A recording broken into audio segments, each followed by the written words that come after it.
Yogamanjari TV YouTube channel అభిమాన ప్రేక్షకులకు శుభాశీస్సులు తెలియజేస్తూ ప్రత్యేక సూర్యగ్రహ ఫలితాలు మీన రాశిలో ఈ నెల 14వ తేదీ సాయంత్రం 6:50 సూర్య భగవానుడు మీన రాశిలో పూర్వభాద్ర 4వ పాదంలో ప్రవేశించబోతున్నాడు. దాదాపుగా నెల రోజుల పాటు మీనరాశిలో సంచారం చేస్తున్నాడు.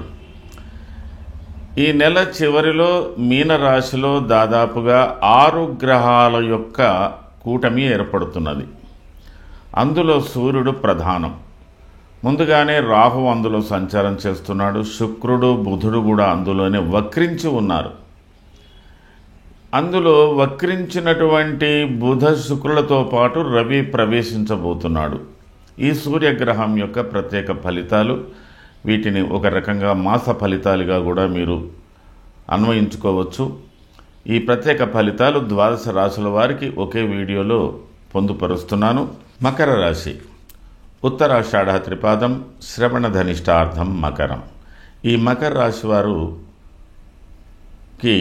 ఈ సూర్యుడు అష్టమాధిపతిగా తృతీయ స్థానంలో సంచారం చేస్తున్నాడు.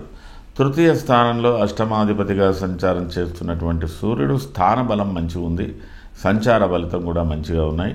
అందులో మీకు ఇతను రజితమూర్తిగా కూడా కొంత అనుకూలమైన ఫలితాలు ఇస్తాడు. ఆరోగ్యం, నిత్య సంతోషం, బంధుమిత్ర సమాగమ, అర్థలాభం, పుత్రసౌఖ్యం, ఇష్టసిద్ధి తృతీయగే. చాలా కాలంగా మీరు ఎదురు చూస్తున్నటువంటి సమయం వచ్చిందా అని అనిపిస్తుంది. అనుకున్న పనులు సాధించడానికి అవకాశం ఉంది.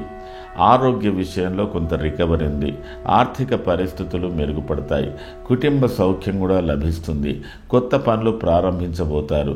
వివాహాలు, గృహ నిర్మాణాలు, వీటికి సంబంధించిన విషయంలో కూడా శ్రద్ధ వహిస్తారు. ఇతరుల సహకారాలు కూడా బాగా ఉంటాయి. ప్రభుత్వపరమైనటువంటి సహకారాలు కూడా మీకు బాగానే ఉంటాయి. అయితే ఇక్కడ ఒక గ్రహమే కాకుండా 3 గ్రహాలు, ఇప్పుడైతే 3 గ్రహాలు అవుతున్నాయి. రాను రాను మీకు ఈ మాసాంతం వరకు 9 గ్రహాలు కూడా ఉంటున్నాయి.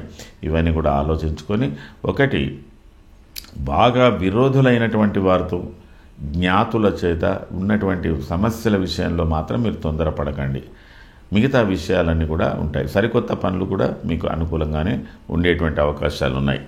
అయితే మకర రాశిలో ఉన్నటువంటి ఉత్తరాషాఢ నక్షత్ర జాతకులకు ఇతరులతో విభేదాలు రాకుండా చూసుకోండి ప్రారంభంలో. ఆ తర్వాత మీ ఆర్థిక పరిస్థితులు మెరుగుపడతాయి.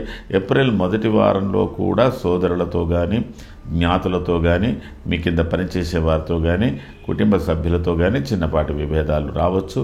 అభిప్రాయ భేదాలతో కొంత సంఘర్షణాయుతమైన వాతావరణం ఉంటుంది. శ్రవణ నక్షత్ర జాతకులకు గృహ వాతావరణం చాలా అనుకూలంగా ప్రారంభంలో ఉంది. ఆ తర్వాత కొద్దిగా మానసిక విచారాలు ఎక్కువగా ఉంది. ఆరోగ్య విషయంలో స్వల్ప మార్పులు ఉంటాయి. ఆ తదనంతరం మీకు ఏప్రిల్ మొదటి వారం, 2వ వారంలో మీకు అనుకూలమైనటువంటి పరిస్థితులు ఏర్పడతాయి. అనుకున్న పని సాధిస్తారు. ధనిష్ట నక్షత్ర జాతకులకు ప్రారంభంలో ఘర్షణలు ఉంటాయి. తోబుట్టువులతో ఉంటాయి, అన్నదమ్ములతో ఉంటాయి, కుటుంబ సభ్యులతో ఉంటాయి, భార్య పిల్లలతో ఉంటాయి. ఏదో చిన్నపాటి ఘర్షణాయుతమైన వాతావరణం మీకు ఏర్పడే అవకాశం ఉంది. ఆ తదనంతరం మీకు 17వ తేదీ నుంచి 31వ తేదీ పరిస్థితులు అనుకూలంగా ఉన్నాయి. ఆ తర్వాత పరిస్థితులు కూడా మెల్లమెల్లగా మీకు అనుకూలతలు వస్తాయి. కొంతవరకు మిశ్రమ ఫలితాలు మీరు పొందగలుగుతారు. ఇది మకర రాశికి సంబంధించినటువంటి ఫలితాలు.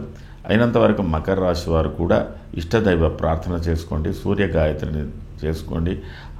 ముఖ్యంగా హనుమత్ దేవాలయాలను సందర్శించుకోవడానికి ప్రయత్నం చేయండి. చాలా అనుకూలతలు ఏర్పడతాయి. ఇది మకర రాశికి సంబంధించిన ఫలితాలు.